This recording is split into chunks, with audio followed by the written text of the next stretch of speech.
जी अली तो भाई, आपका मेरा इस्तकबाल है। सवाल ये कैसे हैं था, आप? मैं ठीक हूँ। मेरा सवाल ये था फैजू, मेरे बाल आप देखें तो इस पे रोजाना कंघी हो सकती है, या इसमें 2 दिन का गैप देना चाहिए, या ये कर्ली कहलाएंगे या ये स्ट्रेट कहलाएंगे? जी देखें, जहाँ तक मुझे दिख रही हैं आपके बाल तो सीधे ही हैं। और अगर रोज़ाना कंघी करना है नहीं करना है तो आपका निजी मसला है ना। मैं क्या कह सकता हूँ। जबरदस्त। तो मेरा भी मुझसे यही सवाल था। वो जो भाई आए थे जो कह रहे थे कि कर्ली बालों के लिए है ये हदीस, तो इनको पता नहीं किसने कह दिया कि कर्ली बालों में कंघा करने की जरूरत नहीं होती। जिनके कर्ली और लंबे बाल होते हैं उन्हें तो और ज्यादा कॉम करने की हुँ, जरूरत होती है। केयर करने की ज़्यादा ज़रूरत होती है। जी। या तो ये तो कितनी बेवकूफों वाली बात है अपने आप में ही, कि आपके वो तो कर्ली बालों वालों के लिए थी, क्योंकि उनको तो ज्यादा केयर, उनको तो ज्यादा इजाजत देनी चाहिए थी कि भाई तुम तो दिन में 10 दफा कंघी करो, तुम्हारे लिए खैर है। बिल्कुल। अच्छा अली जी। भाई, सॉरी टू इंटरप्ट। अली भाई sorry to interrupt, 1 minute Ali भाई। और हमारे एडम सीकर भाई चैट में हाजिर हुए हैं। एडम भाई का इस्तेकबाल है। जी। जी। असलम अली आज आप भाई, कहें कि एडा जी। करली बाल सिर्फ वो सर पे जो रहता है उसकी बात कर रहे हैं ना आप? हाँ, मैं भी अरे यही सवाल मेरा भी था कि सर के बालों की बात हो रही है ना ये? जी जी जी। अरे यार, तो जवाब क्या मिला? नहीं, ये मुझे किधर किधर बातें कोई, ले जा रहे हो। क्योंकि अच्छा किसी ने अच्छा, बताया फैजू ही भाई नहीं। ने। किसी ने अच्छा बताया ही अभी अली नहीं भाई, अभी मुझे अली भाई आप अभी एक्स फैजू मुस्लिम भाई हो के सिलसिले में मोमिन ही हो गए क्या हैं हो अभी। भाई आप? मैं एक्स मुस्लिम हूँ, बहुत पुराना। मैं 2009 2010 से एक्स मुस्लिम हूँ मैं। अच्छा भाई, फिर ठीक है भाई। माशाअल्लाह, अल्लाह पाक आपकी उम्र में बरकत अता फरमाए, आमीन सुम्मा आमीन। मैंने तकरीबन आप कह लें 12 साल, 14 साल की उम्र, 13 साल की उम्र में मैंने 7 सिपारे हिफ्स कर लिए थे। अम, और पंसूरा मुझे याद करा दिया गया था। और लेकिन फिर यही हुआ कि जब जितना ज़्यादा पढ़ता गया उतने ज़्यादा सवाल पैदा होते रहे। और फिर ये ज़्यादा पढ़ने की वजह से ही होता है ऐसा। अगर आप जितना कम पढ़ोगे आप अच्छे मुसलमान रहोगे और लगे रहोगे उसी काम पे। लेकिन जहां आप ये पढ़ने लगोगे ना, इंजीर देखिए आप लोगों ने, इंजीर कितना जबरदस्त फल है। इंजीर, उस इंजीर को आप खा लो जी तो बड़ा मजा आता है। लेकिन उस इंजीर को जब आप खोल के देखते हो ना, उसके अंदर इतने गंदे गंदे बीज नजर आते हैं, फिर आपको खाने का दिल ही नहीं चाहता इंजीर। जी। तो बस सही राइट। बात है भाई। इस्लाम भी ऐसा ही है कि इसको खोल के देखोगे ना अगर, तो फिर आपका दिल ही नहीं चाहेगा कि इसकी तरफ आप देखो भी। सही बात बोले जी, आपने, ये बात एक नंबर बात थी भाई ये। बहुत सॉलिड बात के लिए भाई आपने। और आई थिंक हमारी आपसे पहली मर्तबा बात हो रही है। आज आई से पहले आए। हाँ, या आई आपसे गेस बात नहीं हो बिल्कुल। पाई। जी। अली भाई, एक तो फल और रहता है, मतलब कि उसको फल ही शायद कहते हैं, गूलर कहते हैं, गुल्लर गुल्लर। उसके अंदर जो उसको आप खोलिएगा तो उसके अंदर जानवर रहेंगे, बारीक बारीक। जी। तो उससे कहते हैं बिनाई मजबूत होती है। तो जब खोल कर देखो तो खाने का दिल नहीं करता है, लेकिन वैसे खाइए तो बड़ा अच्छा लगता है। तो तो बस बस यही इस्लाम भी मिसाल ऐसे ही इस्लाम है। पे लागू होती है। जब मैं इस्लाम पे शुरू में बात करता था, मेरे घर वाले और मेरे सारे दोस्त और मेरे आसपास के लोग कहते थे तुम्हें पता नहीं है इस्लाम के बारे में, तुमने पढ़ा नहीं है इसलिए तुम ऐसी बातें करते हो। क्योंकि पहले तो मेरा एतराज जो है बेसिक कॉन्सेप्ट्स पे था कि भाई जन्नत दोजख क्यों है, बदला क्यों है अगर उसी ने हमें बनाया है। जैसे कि अब देखें ना, कि अगर उसने मेरे नसीब में लिखा हुआ है कि मैंने कत्ल होना है, तो इसका मतलब ये है कि उसने किसी के नसीब में लिखा हुआ है कि किसी ने मुझे कत्ल करना है। तो फिर उसको कत्ल हुँ, करने की सजा क्यों मिलेगी? क्योंकि मैंने तो कत्ल होना ही है, कोई तो करेगा ना मुझे कत्ल। तो एक तरफ वो मेरी तकदीर में कत्ल होना लिख रहा है, दूसरी तरफ किसी की तकदीर में वो लिख रहा है कि उसने कत्ल करना है। और फिर उसने जन्नत दोजख का ड्रामा भी लगाया हुआ है। तो पहले तो यही कुछ बेसिक क्वेश्चन से शुरू हुई, लेकिन फिर मैंने लोगों के ताने इतने पड़े कि तुम्हें पता नहीं है और ये सवाल जो है तुम्हारे वैलिड नहीं है। हमने कहा अच्छा भाई पढ़ लेते हैं। ये कौन सी इतनी बड़ी कोई पढ़ाई है? 60-70 की किताबें आपने खरीदनी है, 1500-2000 रुपए तक की आ जाती हैं वो। कुरान की ट्रांसलेशन आप खरीद लें ऑनलाइन, आपको सारी तफसीरें मिल जाती हैं। तो 5-6-8 महीने का आपकी रिसर्च का टाइम लगता है, आप अगर लग के मजहब को दो, इस्लाम को। और आप तकरीबन 10-12 हज़ार हदीसें पढ़ लेते हो, कुरान पढ़ लेते हो, चारों पांचों तफसीरें पढ़ लेते हो, इस्लामिक हिस्ट्री पढ़ लेते हो, सीरत इब्न हिशाम पढ़ लेते हो, सीरत। तो आपको इस्लाम का बेसिक बेसिक क्या बहुत डीप आइडिया हो जाता है 6-8 में। फिर जब पढ़ लिया तो फिर तो मैंने कहा ये तो मैंने गलत कर दिया पढ़ के, ये तो मुझे पढ़ना ही नहीं चाहिए था, ये क्या गंद है। आप जी देखें कि एक अल्लाह जो दुनिया बना रहा है और जिसने सारी कायनात बनाई है, जो इतना निज़ाम चला रहा है, इतनी गैलेक्सीज एंड एवरीथिंग, इतनी सारी फोर्सेस ऑफ नेचर का मालिक है वो, लेकिन उसको at the end of the day उसको मतलब किस चीज से है कि मैं अपनी पोटी कौन से हाथ से धोता हूँ, मैं मैं अपनी बीवी से सेक्स कौन सी पोजीशन में करता हूँ, और मैं किसके साथ, कहीं लड़के के साथ सो रहा हूँ या लड़की के साथ सो रहा हूँ कि, और उसको इतनी छोटी छोटी चीजों से मतलब है कि मेरे अगर सुसु के कतरे निकल गए तो फिर वो जो है वो मुझे दोबारा वजू वजू करना, ये तो मुझे मैंने लगा ये तो खुदा हो ही नहीं सकता, एक ऐसा खुदा है कि इसको इतनी छोटी छोटी बातों से मतलब है, और इसको कोई दुनिया में काम वाम नहीं है करने को कि ये मेरे पे ध्यान दे रहा है। मैं इतनी बड़ी चीज जी हूँ कि मुझ पे ध्यान दे कि मैं क्या कर रहा हूँ बाथरूम के अंदर और अपने कमरे के अंदर, और मैं कौन सी जगह के बाल कब साफ कर रहा हूँ, कौन सी जगह के बालों में कंघी कितनी दफा कर रहा हूँ, पाइंचे मैंने कितने ऊंचे हैं कितने नीचे हैं। ये कैसा खुदा है, इसके पास कोई टाइम, मतलब कोई इसके पास काम वाम नहीं है करने को कि ये इतनी छोटी छोटी बातों में अपने दखल दे रहा है। तो बस ये कुछ बातें थी कि जिसकी वजह से मैंने इस्लाम छोड़ा। फिर मैं दूसरी बहुत सारी चीज़ें ऐसी थी कि जिसकी वजह से फिर धमकियां वमकियां भी मिली, और लेकिन मैंने इस्लाम जो है वो किसी धमकी की वजह से नहीं छोड़ा। मुझ पे कोई ऐसा वक्त नहीं आया कि मुझे किसी ने कोई फिजिकली कुछ किया हो, या मैं एक बहुत लिबरल मुस्लिम फैमिली में पैदा हुआ। मैं अभी भी अपनी फैमिली के साथ रहता हूँ, उनको मेरे नज़रिया पता है, उनको जी मेरे अकायद पता है, कोई मुझे नफरत नहीं करता। तो मैं ये नहीं कह सकता कि जिस तरह दूसरे एक्स मुस्लिम्स हैं उन्होंने अपने ऊपर होने वाले कुछ मजालिम ऐसे थे या कुछ सिचुएशंस ऐसी थी जिसके नतीजे में उन्होंने इस्लाम छोड़ा। मैं कह सकता हूँ कि मैंने इस्लाम सिर्फ जो है लॉजिक की बुनियाद पे छोड़ा है, मुझे समझ में ही नहीं आया, जी क्योंकि मेरी जी अकल अली बिल्कुल भाई, काम ये नहीं जो, था। हाँ अली भाई, ये जो इल्ज़ाम होता है ना, खासकर हमारे उलेमाओं की तरफ से, मुफ्तियों की तरफ से, कि घर वालों ने कुछ कह दिया होगा, घर वालों ने परेशान कर दिया होगा, या फिर तंगी की हालत होगी, तो इसलिए ये लोग ऐसी हरकतें करते हैं। बिल्कुल जो आपकी स्टोरी है ना, सेम टू सेम मेरी भी स्टोरी है। मुझे भी घर वालों से कोई परेशानी नहीं है, और उनको पता है कि लोंडा निकल चुका है हाथ से। लोंडा हाथ से निकल गया, फिर भी वो मुझे आज भी उतना ही प्यार करते हैं। तो मैं ये कहता हूँ कि फैमिली का कोई मैटर नहीं है, फैमिली सबकी होती है, कोई किसी को समझती है, कोई किसी को नहीं समझती। लेकिन अगर आपने इस्लाम को समझ लिया, फिर आप इसमें नहीं रह सकते। फैमिली का तो कोई मैटर ही नहीं है इसमें। फैमिली का, मेरी अम्मी देखें, मेरी अम्मी ने ना बचपन से, अपने बचपन से, जब वो खुद 13 14 12 साल की थी ना, उस वक्त से वो छोटे बच्चों को कुरान पढ़ा रही हैं, और आज वो 60 साल की हो गई हैं और वो आज तक बच्चों को कुरान पढ़ा रही हैं।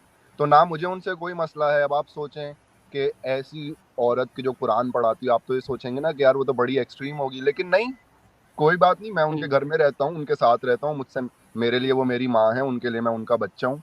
तो वो उस कोई चेंजेस नहीं आए मेरे रिलीजन चेंज करने से, कोई हमारे रिश्ते में, मेरी फैमिली में कोई मसला नहीं हुआ मुझे। जी, तो अली भाई, मुझे तो बहुत अच्छा लगा आपसे बात करके, और मैं आपसे गुजारिश करूँगा कि एक सोलो इंटरव्यू अगर आपके साथ हो जाता, क्योंकि आप जैसे लोग बहुत कम हैं जो एक्चुअल रीज़न बताएं कि हमने इस्लाम क्यों छोड़ा। क्योंकि फैमिली अगर आपके साथ है, तो फैमिली वजह नहीं होती कि फैमिली ने आपको टॉर्चर किया है इसलिए आपने इस आइडियोलॉजी को छोड़ दिया और कहा मैं तुम्हारे तौर तरीके नहीं मानूंगा। यार, ज़्यादातर जो भी एक्स मुस्लिम है वो इस्लामी तौर तरीके ही फॉलो कर रहा है, चाहे वो खाना पीना हो, चाहे पहनावा हो, लेकिन वो उस आइडियोलॉजी पे कटने मरने को तैयार नहीं हो रहा। बस इतना सा फर्क है। बस इतना सा ये फर्क है। सेम टू सेम सब कुछ। मैं सबको, आप यकीन करें, आपका चैनल जो मुझे थोड़ा सेंसिबल लगता है वो इसलिए लगता है क्योंकि आप देखें, मैं हरगिज इस चीज़ के हक में नहीं हूँ कि अगर, और मैं मुनाफिक नहीं हो सकता, मैं अगर इस चीज़ के हक में नहीं हूँ कि सर तन से जुदा, आई मीन गुस्ताख रसूल की सज़ा सर तन से जुदा, अगर मैं इस चीज़ के खिलाफ हूँ तो आम, और मुझे तो जाहिर सी बात है, मुझे कोई किसी की अप्रिसिएशन भी नहीं चाहिए, तो मैं इस चीज़ के लिए भी खिलाफ हूँ कि भाई कोई ज़बरदस्ती किसी से बुलवाए जय श्री राम बोलो, या बोले कि जीसस क्राइस्ट लॉन्ग लिव बोलो। तो मैं तो दोनों तरफ हूँ, मैं तो ज्यादती के खिलाफ हूँ, किसी के साथ कोई ज़बरदस्ती नहीं होनी चाहिए, हर किसी को अपना मज़हब फॉलो करने की इजाज़त होनी चाहिए, लेकिन फोर्स करने की इजाज़त नहीं होनी चाहिए। अगर मैं मानता बिल्कुल। हूँ, अगर आप मानते हैं कि आपका अल्लाह सच्चा है और अगर आपको ये बात बोलने का मैं हक दे रहा हूँ, तो आपको भी मुझे ये बात बोलने का हक देना पड़ेगा कि अल्लाह झूठा है। अगर आप ये मानते हैं कि मोहम्मद सच्चा नबी है और मैं आपको ये बात बोलने का हक दे रहा हूँ, तो आपको भी मुझे हक देना पड़ेगा कि मैं बोल सकूं कि मोहम्मद झूठा है। आप अपने बच्चों को ये पढ़ाते हो कि अल्लाह ताला ने कायनात बनाई, और मैं आपको ये हक दे रहा हूँ कि आप पढ़ाओ अपने बच्चों को, ये कोई बात नहीं। लेकिन मुझे भी आपको हक देना पड़ेगा कि मैं एटलीस्ट स्कूल सिस्टम में अपने बच्चों को ये ना पढ़ाऊं कि अल्लाह ताला ने कायनात बढ़ाई। मैं बच्चों को रियल रीजन बताऊं कि कायनात कैसे बनी। बहुत तो बहुत अगर अच्छी सब बात एक कही। दूसरे को एक दूसरे के राइट्स देंगे तो मेरा नहीं ख्याल और नफरत का जवाब मेरा नहीं ख्याल कि नफरत से दिया जा सकता है। कुछ 5% 10% लोग हैं कि जो वाकई डिजर्व करते हैं कि उनको हेट किया जाए, लेकिन मेरा नहीं ख्याल कि बाकी के मुसलमान इस बात की परवाह भी करते हैं कि कुरान में क्या लिखा है और हदीसों में क्या लिखा है। वो अपनी जी जिंदगी अपनी मर्जी से गुजार रहे जी, हैं। अक्सर अली भाई पता है क्या होता है, अक्सर जो हमारे भाई हैं वो आते हैं और ये कहते हैं यार प्लीज यार ये ज्यादा मत बताओ, आप बोल रहे हो सही बोल रहे हो, पढ़ के बता रहे हो आप हमारी किताबों में से, लेकिन यार ज्यादा मत बताओ यार, हमारी जो हालत है उसी पे रहने दो, क्योंकि आप ज्यादा बताओगे तो हम फिर निकल जाएंगे। लेकिन वो एक जो मुआशरा होता है ना, एक कल्चर का बोले या फैमिली का बोले, वो उसे छोड़ना नहीं चाहते। ये आपको देखें रीजन लगता है अली भाई? देखें देखें एक जो ये सोच है ना कि हाँ किसी के सेंटिमेंट्स हर्ट नहीं करने चाहिए, ये मोरालिटी पे तो बहुत अच्छी लगती है बात, ये बात एथिक्स पे तो बहुत अच्छी लगती है, लेकिन I am sorry to say I have a right to offend you and you have a right to offend me. ठीक है, हम एक दूसरे को रोक ही नहीं सकते एक दूसरे को ऑफेंड करने से। कोई भी डिस्कशन जब होगी, कोई भी डिबेट इस दुनिया की जब होगी, तो उसमें जाहिर है कोई एक पार्टी दूसरी पार्टी को ऑफेंड करेगी। तो सिर्फ ये ख्याल रखना कि या इस चीज को बढ़ावा देना कि नहीं यार हमारे सेंटिमेंट्स हर्ट होते हैं। देखिए मैं आपको इसकी एग्जांपल दूं, हिटलर जो जी है ना, आज तक नियो नाजिज्म दुनिया में मौजूद है। हिटलर के मानने वाले, उसकी टीचिंग्स पर अमल करने वाले दुनिया में आज तक नियो नाजिज्म मौजूद है। ठीक है, तो क्या हम हिटलर को बुरा नहीं बोलें सिर्फ इसलिए कि उन नियो नाजिस्ट का दिल दुखेगा? हम बोलेंगे। नहीं, गलत है, बोलेंगे। हाँ, किसी का दिल दुखता है तो क्या हुआ, मतलब मेरा दिल कितनी बातों से दुखता है भाई। आप अपनी बच्ची के लिए कहते हो कि इसकी 8 साल में शादी हो सकती है क्योंकि इसको तो पीरियड्स आ गए, भाई मेरा इससे दिल दुखता है तो मैं बोलूंगा फिर आपके खिलाफ। तो दिल तो फिर किसी का भी दुख सकता है किसी भी बात पे। ये दिल दुखना, इट डजंट मैटर कि किसका दिल किस बात पे दुख रहा है। हमें इसकी परवाह किए बगैर सच बोलना है कि किसका दिल दुख रहा है किसका दिल खुश हो रहा है। सच परवाह नहीं करता। देखें, जब आप हिस्ट्री पढ़ते हो ना तो आपको बहुत अनबायस्ड होकर हिस्ट्री पढ़नी पड़ती है। अपने सारे बिलीव्स, अपने सारे मजहब, अपना कल्चर, अपनी नेशनैलिटी, ये सब चीजें आपको साइड पे रख के हिस्ट्री पढ़नी पड़ती है, तब आप किसी तरह अनबायस्ड रिसर्च की तरफ जा सकते हो। वरना तो आप कभी भी फेयर रिसर्च भी नहीं कर सकते। तो मेरा बिलीव बिल्कुल। क्या है, मैं किस बात से हर्ट होता हूँ भाई, आप रिसर्च जब करने जाते हो हिस्टोरिकल टॉपिक्स पे तो आपके बिलीव्स शैटर हो जाते हैं, तबाह हो जाते हैं आपके बिलीव्स। आपको बड़ा बुरा लगता है वो हिस्ट्री का पार्ट पढ़ के, क्योंकि उसमें आपके दादाओं परदादाओं की और आपकी नेशन की और आपकी इन सब की बात हो रही होती है। लेकिन it's okay, history doesn't care कि वो किसकी बुराई कर रही है और किसकी अच्छाई कर रही है। अलेक्जेंडर और राजा पोरस की जंग हुई, राजा पोरस के लिखने वालों ने उसके बारे में लिखा कि वो जीता, आज तक डिसाइड नहीं हुआ कौन जीता। तो नहीं ये देखें, हाँ ये आज भी मसला चल ही रहा है। रोमन्स तो कहते हैं कि नहीं वो तो जीत गया था, लेकिन इंडियंस कहेंगे नहीं नहीं राजा पोरस ने हरा दिया था। तो सही कहा आपने कि हिस्ट्री को लेकर इतना ये घमासान नहीं करना चाहिए, जो है वो आज है। यस जी तो यस, जो है आज है। हमारे हमें आज के हालात देखने हैं। आज के हालात में ईस्ट लंदन में आपको कोई औरत बगैर बुर्के के दिखती नहीं है। ईस्ट लंदन में आपको गोरा दिखता नहीं है। मुसलमान ही मुसलमान भरे में, गोरे तो 15-20 रह गए हैं ईस्ट लंदन में। क्यों? क्योंकि उन्होंने कहा कि भाई हमारा कल्चर तबाह हो रहा है। ये कैसे लोग हैं कि जो हमारे मुल्क में आके हमें बताते हैं कि ईस्ट लंदन के बीच पे आप बिकिनी नहीं पहन सकते और ये बुर्का पहन के घूमते हैं। तो भाई देखें, बदमाशी है ना। या तो आप पाकिस्तान में फिर इजाजत दो कि अगर कोई गोरी पाकिस्तान विजिट करने जाए तो वहाँ बीच पे वो बिकिनी पहन सके। तो ये तो मुनाफकत है। आपको सारी मतलब हक सिर्फ चाहिए, देने नहीं है किसी को। देना नहीं है। ये बात आपने सही पकड़ी। पूरी दुनिया से हक चाहिए कि हमें कोई शरीयत का जो लो है वो भी लागू करने दो, हमारे हिसाब से ज़िंदगी गुजारने दो, हमारी मस्जिदें बनाने दो, हमारी औरतों को बुर्का पहनाने दो, लेकिन अपने मुल्कों में कोई आज़ादी नहीं। ये बहुत बड़ी हिपोक्रेसी, आपने सही कहा अली भाई। ये बहुत बड़ी हिपोक्रेसी है। दुनिया से सिर्फ हक चाहिए, लेकिन किसी को उसके बदले कोई हक देना नहीं है। देखिए ये मुनाफिक सिर्फ मुसलमानों में।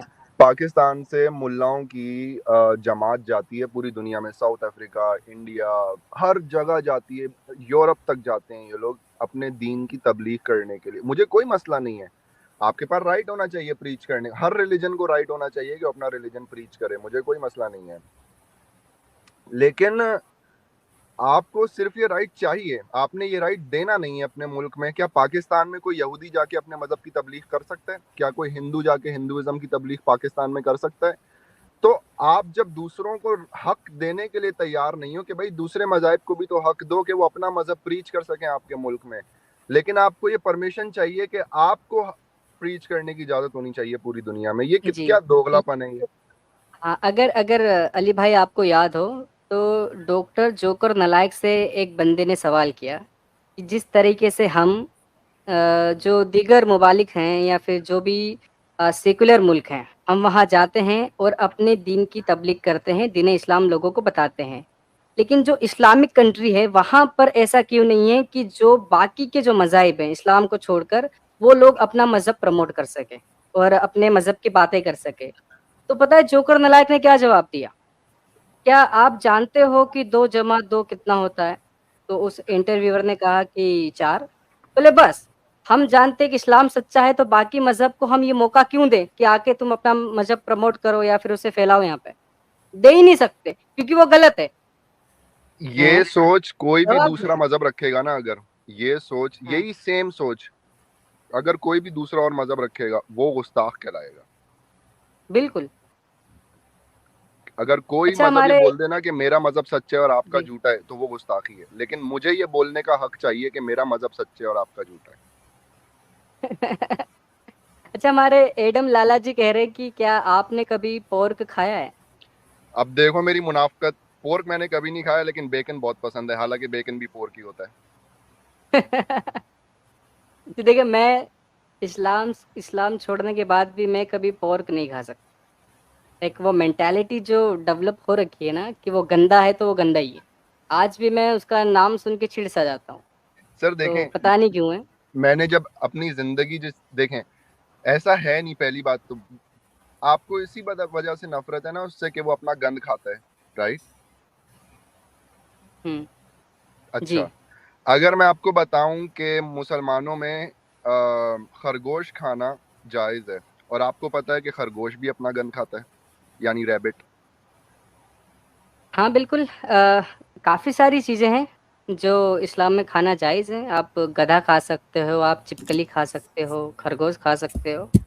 हाँ, और दूसरी बात यह है कि गाय को आपने आपने आंडू बकरे, पता नहीं इंडिया में होते नहीं होते, लेकिन वो जो बकरे अपना भी अपना ही पेशाब पीते हैं जो बकरे, राइट? हाँ, अंडुल बकरे होते हैं भाई लाला इंडिया जी में। आ गया। हाँ, जी। तो अब आप देखो, आप बड़े शौक से वो खा लेते हो, लेकिन सुअर नहीं खाना आपने, हालांकि वो बकरा भी सेम काम ही कर रहा है। जी। टिड्डियां भी हलाल हैं, टिड्डियां। जी। टिड्डियां भी हलाल हैं, टिड्डियां भी हलाल हैं। जी, लाला जो जी बहुत आपका बड़ी, इस्तकबाल है। जी, जी अली भाई, हमारे लाला जी आए हैं। लाला जी आपका इस्तकबाल है। Thank you so very much Ali भाई, बड़ा अच्छा एडम लगा भाई, आपकी बात। एडम भाई मैं भी बोलूंगा कुछ तो। एडम भाई यो ब्रो। यो मुन्ना भाई, मुन्ना भाई सलाम कीजिए, यो सर काम नहीं चलता है, सलाम सलाम। अस्सलाम वालेकुम और रहमतुल्लाहि व बरकातुहू। बस क्या? वालेकुम अस्सलाम व रहमतुल्लाहि व बरकातुहू। अल जन्नतुल हरामु वल दोज़कुल हलालु। आमीन। अली भाई आपकी बातें सुनी, बड़ा अच्छा लगा, और थैंक यू जी। चंद एक बातें आपने बड़ी ऑन द स्पॉट बोली हैं, और वेरी नाइस। इस पोर्शन को तो स्पेशली काट के सेपरेट चलाना चाहिए। Very very well stated facts आपने बोले हैं पाकिस्तान के बारे में भी। और सेकेंडली जो आपने बेकन खा लिया, तो सर आप आगे आप हो गए एक्स मुस्लिम भाई। अभी हमारा फैजू एक्स मुस्लिम नहीं हुआ, इसने अभी तक पोर्क चखा नहीं है, ये अभी एक्स मुस्लिम नहीं हुआ, लाहौल आप हो वला गए। कुव्वत, लाहौल फैज वला भाई, कुव्वत लाला इल्ला जी जस्ट बिल्लाह। मैं भी बाकी हूँ, इट्स मैं भी जस्ट अ बाकी लाइव हूँ। स्टॉक। जिस तरह कोई भी लाइव स्टॉक है ना, वो सुअर भी बेचारा सिर्फ एक, उसको इतनी गंदी इमेज दी हुई है। आपको पता है जो डेयरी के जो पोर्क है ना, वो बहुत जी। साफ रहते हैं, नहाते धोते हैं, वो नहीं खाते अपनी गंदगी। अच्छा, ये जो इस्लाम में खाया जाता है खरगोश, जैसा कि आपने कहा, खरगोश हमेशा अपनी ही टट्टी खुद दोबारा खाता है। सो फर्स्ट टाइम में अच्छा, खरगोश जब टट्टी करता है तो उसमें कंप्लीट डाइजेशन नहीं होता। सो इट खरगोश बेसिकली अपनी टट्टी को दोबारा खाता है, सेकंड अटेम्प्ट में फुल डाइजेशन उसका कंप्लीट होता है। That's a fact, go read it.